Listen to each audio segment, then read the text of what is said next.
Sir வணக்கம் sir. இப்ப DMK வந்து அழிக்கணும்னு சொல்றீங்க. வேற எந்த கட்சி வரணும்னு எதிர்பார்க்கறீங்க? இப்ப டிஎம்கே அழிக்கணும்னு சொல்றீங்க, வேற எந்த கட்சி ஆட்சி ஆளணும்னு நீங்க எந்த கட்சின்னா நாங்க கட்சியா தெரியல. இல்ல பட் அப்படி இல்ல, மெஜாரிட்டி கட்சியில வந்து எந்த மாதிரி வரணும்னு நான் தான் மெஜாரிட்டி. 234 உங்க டிஎம்கே போட்டி போடுமா? 234 உங்க டிஎம்கே போட்டி போடுமா? போட்டி போடுவாங்க சார். போடுவாங்களான்னா போடுவாங்க சார், அது கிடையாது. போடுமா? இப்போ நான் வந்து டிஎம்கே கார்டு ஆள் இல்ல, பட் பொதுவா கேக்குறேன். பொதுவா தான் நானும் பதில் சொல்றேன். ஐயா, அந்த கட்சியை ஒரு கட்சியை பல கட்சிகளை சேர்ந்து ஒழிக்க முடியாது. ஒரு சித்தாந்தத்தை வச்சிருக்கிற ஒரு கட்சியை, ஆட்சி அதிகாரத்தில் இருக்கிற ஒரு கட்சியை, அதற்கு எதிரான மாற்று சித்தாந்தத்தை வைத்து, அந்த சித்தாந்தத்தை வைத்துத்தான் அதை வீழ்த்த முடியும்.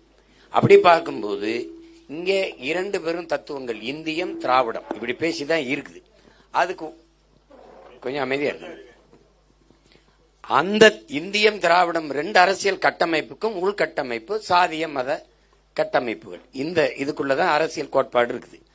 இதற்கு மாற்றாக ஒரு தத்துவம் என்று வந்தால் அது ஒரு தேசிய இனத்தின் உரிமைக்காக நிற்கிற தமிழர், நிலம், வளம், மக்கள் நலம், இந்த அடிப்படையில் கட்டமைக்கப்படுகிற கோட்பாடு தான் மாற்றா இருக்க முடியும். இப்ப நீங்க அப்ப எப்படி நீங்க ஒன்று கவனிக்கணும், எதனால இத இந்தியம் தேசியம் இந்த கட்சிகளை இந்த அரசியலை நம்ம எதிர்க்கிறோம் அப்படின்னா, இப்ப நம்ம இருக்கிற தமிழ்நாடு அப்படின்னு வச்சு பேசுவோம். இந்த நிலத்துக்குள்ள இருக்கிற மக்களுக்கு எண்ணற்ற பிரச்சனைகள் இருக்குது. இன்னைக்கு வரைக்கும் வீதி நின்று மக்கள் போராடி கொண்டிருக்கிறத பாக்குறோம். இந்த பிரச்சனைகளை எல்லாம் தந்தது யார் அப்படின்னு ஒரு கேள்வி இருக்கு. இப்ப உதாரணமா ஒண்ணு சொல்றேன். கச்சத்தீவு எடுத்து கொடுத்தது யார்? கொடுக்கும்போது ஆட்சியில் இருந்து தடுக்காமல் இருந்தது யார்? காவிரி நதிநீர் உரிமை அதை பறித்தது யார்? பறிக்கும் போது அதிகாரத்திலிருந்து வேடிக்கை பார்த்து கொண்டிருந்தது யார்? கல்வி மாநில உரிமை அதை எடுத்துக்கொண்டு போனது யார்? அப்போது அதிகாரத்திலிருந்து தடுக்காமல் இருந்தது யார்? மருத்துவம் எடுத்துக்கொண்டு போனது யார்? மின் உற்பத்தி விநியோகத்தை எடுத்துக்கொண்டு போனது யார்? மொத்த வரியும் சுருட்டி கொண்டு போனது யார்? ஒவ்வொன்றையும் பாருங்க, ஒவ்வொன்றையும். இந்தியை திணித்தவன் யார்? அதை எதிர்க்காமல் வேடிக்கை பார்த்து கொண்டிருந்தவன் யார்? இந்தியை திணித்தவனுடைய கூட்டணி வச்சு அரசியல் லாபத்திற்காக நின்றவன் யார்? எல்லாத்தையும் ஒவ்வொன்னா பாருங்க. நச்சு திட்டம், அணு உலை நட்டவன் யார்? எதிர்த்து தடுக்காமல் வேடிக்கை பார்த்தவன் யார்? மீத்தேன் ஈத்தேன் அதை கொண்டு வந்தது யார்? உன் நிலத்தை வளத்தை கெடுக்கிற நாசகார திட்டத்தை, எந்த ஒரு சிக்கலையும் இந்த நாட்டில் கொண்டு வந்தவன் ஒன்னு காங்கிரஸ், பிஜேபி. இது 2 கட்சி தான் மாறி மாறி ஆட்சி செஞ்சது. விடுதலை பெற்ற ஆண்டுகளை அரை நூற்றாண்டுகளுக்கு குறையாமல் ஆண்டது காங்கிரஸ். மீதி எல்லாம் இந்த கட்சிகள் எல்லாம். அப்போ தீமையை தந்தவன் போறான், நச்சு திட்டத்தை தந்தவன் போறான் தான்.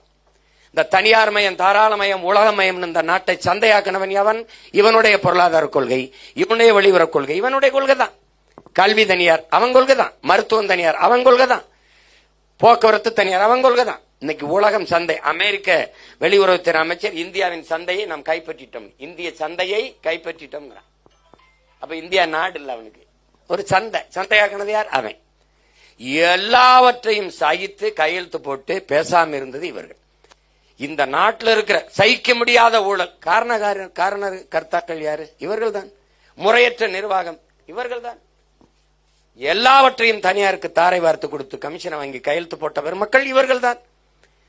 அப்ப இந்த கோட்பாடுகள் அவன் திணிப்பான், இவன் மறுக்காம ஏற்பான். எல்லாமே அப்படித்தானே இருக்குது. நீங்க பாருங்க, இப்ப என்ஐஏ எதிர்க்கிறோம்ல, என்ஐஏ கொண்டு வந்தது யார்? ஐயா என்ஐஏ கொண்டு வந்தது யார்? ஐயா ஜிஎஸ்டி எதிர்க்கிறோமா இல்லையா? ஜிஎஸ்டி கொண்டு வந்தது யார்? நீட்டை எல்லாரும் எதிர்க்கிறாங்க ஐயா, கொண்டு வந்தவனும் எதிர்க்கிறான் ஐயா, கொண்டு வந்ததா வந்தான். அண்ணா சொல்லுங்கண்ணா.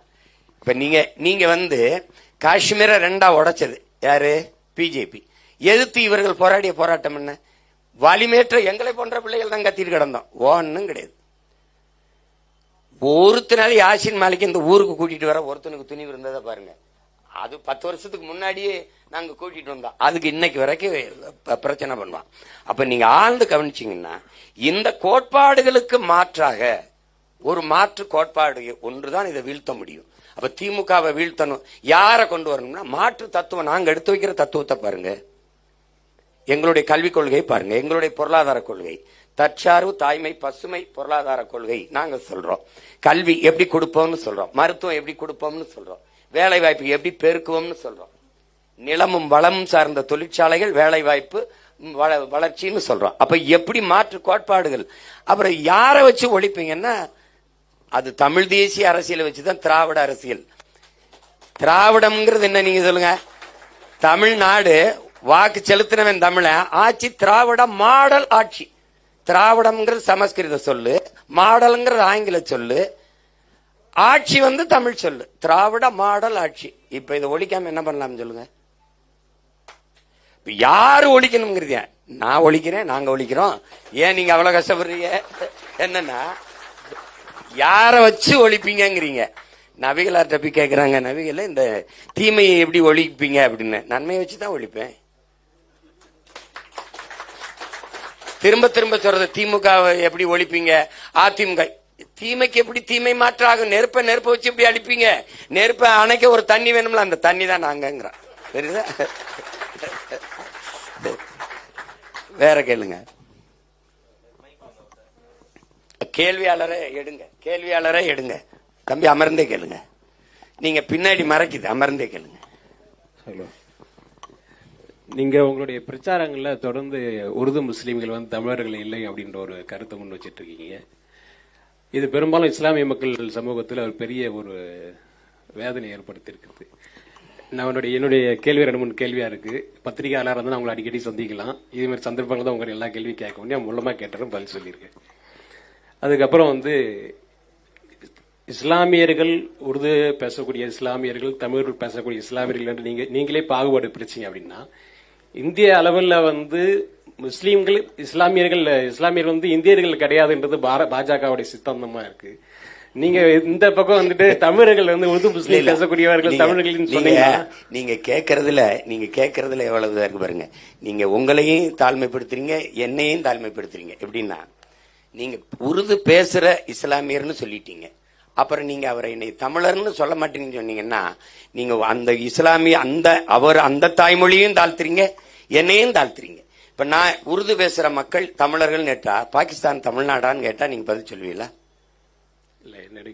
உருது பேசுற இஸ்லாமியர்கள் என் உடன் பிறந்த எங்க இஸ்லாமிய சொந்தங்கள், உருது பேசுற இஸ்லாமியர்களை, தெலுங்கு பேசுற மக்களை, கன்னடம் பேசுற மக்களை, மலையாளம் பேசுற மக்களை அப்படியே தாய்குலத்தோடு ஏற்றுக்கொள்கிற பேரன்பு தமிழர்களுக்கு இருக்கும்போது இங்க என்ன இடையூறு வந்ததுங்கிறதான் பிரச்சனை.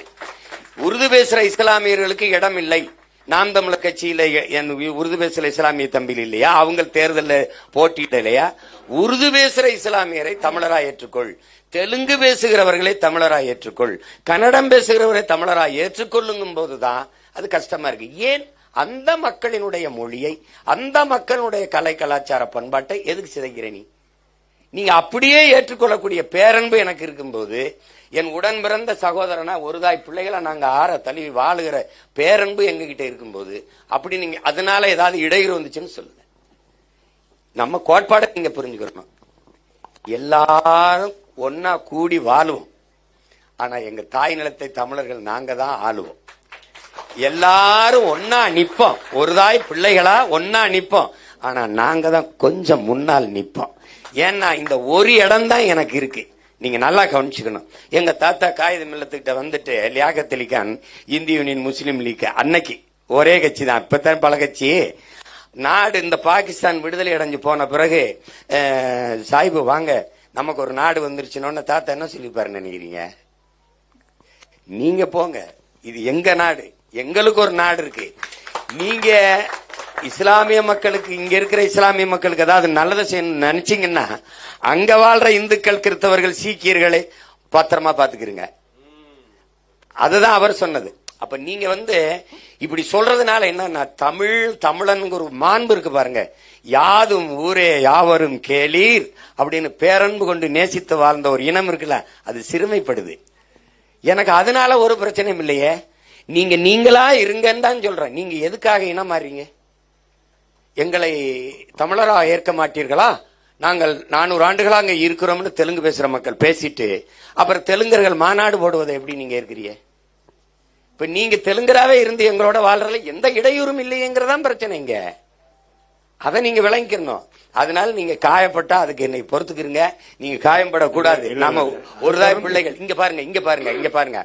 நான் இஸ்லாத்தை ஏற்றிருக்கிறேன், எங்க அண்ணன் ஏற்றிருக்கிறாரு, என் தம்பி ஏற்றிருக்கேன், என் மாமன் மச்சான் ஏற்றிருக்கேன், நீங்களே ஏற்றிருக்கிறீங்க. நீங்க அரேபியால இருக்கீங்க, அரேபியன். நீங்க பாகிஸ்தான்ல இருக்கீங்க, உருது. அவன் வங்காளதேசத்துல இருக்கான், வங்காளி. நான் தமிழ்நாட்டில் இருக்கேன், தமிழன். ஓர் இறை ஏற்று, ஏக இறைவன் அல்லாவை ஏற்று ஒரே வழி நபிகள் மொழின்னு பயணிக்கிறோம்.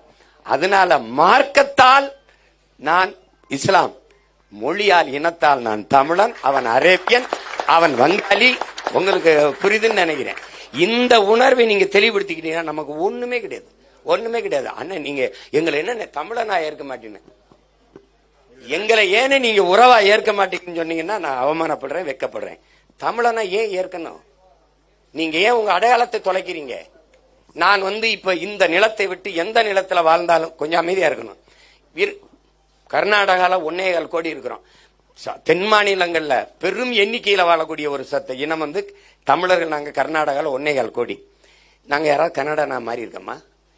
அடிச்சு வரட்டினா நான் கன்னடன்னு சொல்றேன்னா, வாழ நாடற்ற ஏதிலிகளா போயும் கூட Canada, America, France, Germany, London எல்லா நாட்டுல இருந்தாலும் நாங்க தமிழர்கள் தான். அகதியானாலும் தமிழர்கள் தான்.